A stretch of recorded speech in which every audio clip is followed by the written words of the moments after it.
Hi friends, welcome to my channel. So మనకి ఈ month 19th another batch అయితే start అవుతుంది అనమాట. So Microsoft fabric data engineering.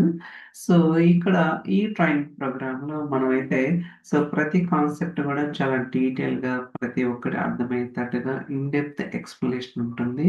So from scratch నుంచి advance, okay, extremely advance level concepts అయితే డీటెయిల్‌గా మీకైతే డిస్కస్ చేయటం జరుగుతుందనమాట. మీరిక్కడ చూడొచ్చు.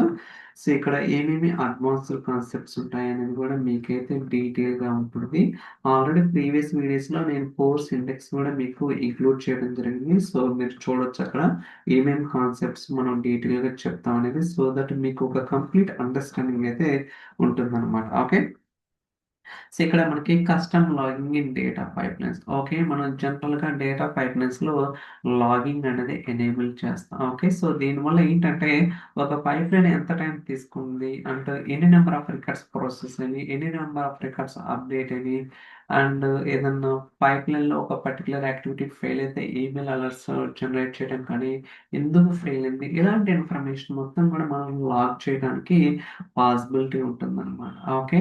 సో, దాని తర్వాత సెక్యూరిటీ. ఓకే. సెక్యూరిటీ అనేది మనకి చాలా చాలా important. Like work space level కావచ్చు, item level and object level, column level, row level, data masking, ఇలా డిఫరెంట్ ఏరియాస్‌లో మనం సెక్యూరిటీ అనేది ఏదర్ లేక్ హౌస్ కావచ్చు, SQL end point warehouse, SQL database, whatever it is, ప్రతి దాంట్లో మనకి security అనేది ఎంతగానో ఇంపార్టెంటో మీకు అందరికి తెలిసిందే.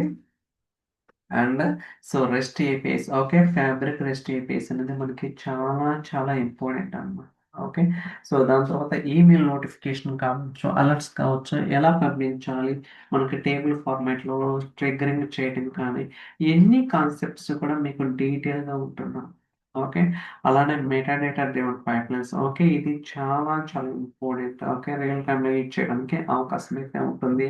అలానే స్కీమా వాలిడేషన్ కావచ్చు, మెడలియన్ ఆర్కిటెక్చర్ కావచ్చు, time travel concepts and vacuum optimise commands కావచ్చు, వేరియబుల్స్ పారామీటర్స్. ఇప్పుడు కూడా చాలా మందికి చాలా కన్ఫ్యూషన్ అనమాట. అంటే వేరియబుల్స్ ఎలాంటి కేసెస్‌లో యూజ్ చేయాలి, అండ్ పారామీటర్స్ ఎలాంటి కేసెస్‌లో, వాటి మధ్య డిఫరెన్స్, చిన్న డిఫరెన్స్ ఏంటనమాట. అది మీరు క్యాచ్ చేస్తే చాలా ఈజీగా ఉంటుంది. అండ్ డిప్లాయ్‌మెంట్ పైప్‌లైన్స్ కావచ్చు.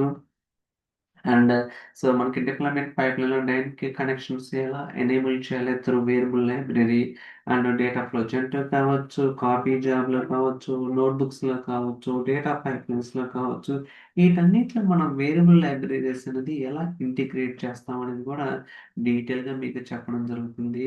అలానే SCD type 1, type 2, watermark approach and incremental data load కావచ్చు. వీటన్నిటి గురించి కూడా డీటెయిల్‌గా ఉంటుందన్నమాట ఎక్స్‌ప్లనేషను. అలానే data warehouse concepts, data validations, optimization techniques కావచ్చు, and data modeling concepts, star schema, snowflake schema, dimension table ఏంటి, ఫ్యాక్ట్ టేబుల్ ఏంటి, ఇలా ప్రతి కాన్సెప్ట్ అనేది మీకు చాలా డీటెయిల్‌గా ఉంటుందన్నమాట. అలానే అజూర్ కనెక్షన్స్ కావచ్చు, Azure keyword reference, customer manage keys, manage private end points and virtual network gateways అనేది ఎలా చేయాలి, డేటా ఏజెంట్స్ కావచ్చు, service principal authentication either notebook level కావచ్చు or data pipeline, work space identity ఏంటి, and OneLake catalog, mount ఏడియా pipelines కావచ్చు, Fabric CLI, and ఇయన్నీ scenarios కూడా మీకైతే కవర్ చేయడం జరుగుతుంది చాలా డీటెయిల్‌గా. ఓకే. సో చాలా డెప్త్‌గా ఉంటుందనమాట. సో, మీకు కంప్లీట్‌లీ ప్రాక్టికల్ ఓరియెంటెడ్. సో, ఈ మంత్ ఐ మీన్ మండే నుంచి మనకైతే కొత్త బ్యాచ్ స్టార్ట్ అవుతుందనమాట. ఎవరికన్నా ఇంట్రెస్ట్ ఉంటే మీరైతే ఎన్రోల్ చేసుకోవచ్చు. So, I think that's all for this advanced concepts. Will see in the next video. Bye by.